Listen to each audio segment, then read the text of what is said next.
जनेना नैना प्रति बाबा के मकाम बेटी कहला तीरा जसम देवा के आना ये हमारी के दीदी सोना सो कमार नाम हमारी है साथी है सोनमा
जन्म लिया हूँ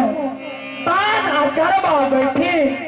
हे बाबा भोलेनाथ हे माँ दुर्गा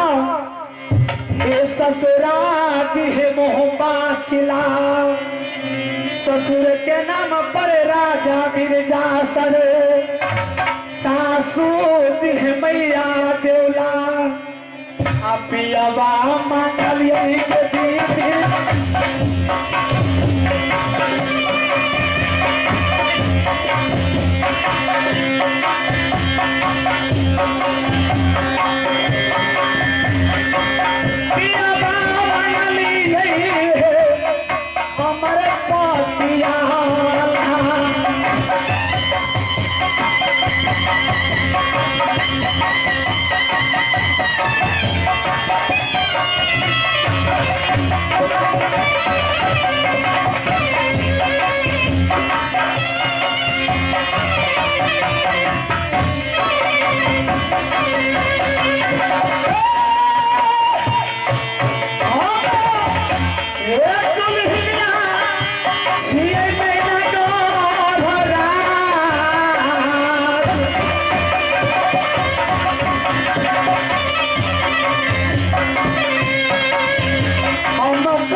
के छत्र कोई मार के लाल नहीं हुआ कि सोना के तिलक लेकर आएंगे राज में घर कितने दूधों के मात काट करके मेरा भैया सुबह इंद्रवन बरगद में लटका दिया है कैसे मेरी शादी होगी मुझे समझ में नहीं आती है गए बही जते साझा बाती की है दियारा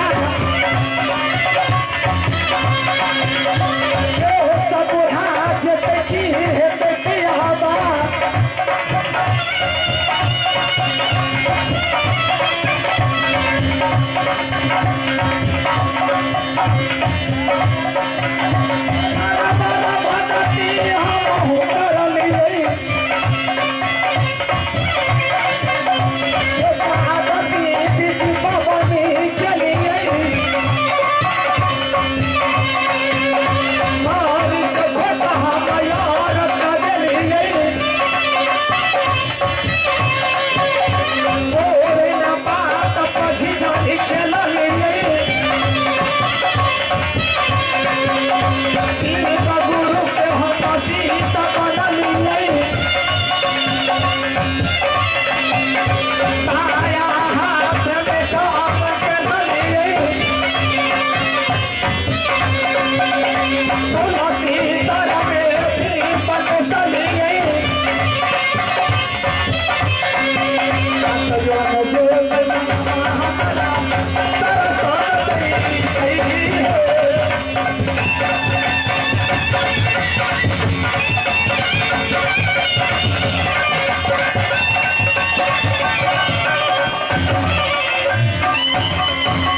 मैंने इस समय कहा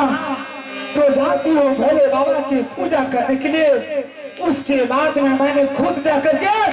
भैया को बताऊंगी कि भैया जी मैं तो जवान हो चुकी हूँ, कितने दिन कुमारी रहो राज नैना में। आप कहो भैया खबरिया भैया के नाम, कहो खबरिया के चाक भैया जी के।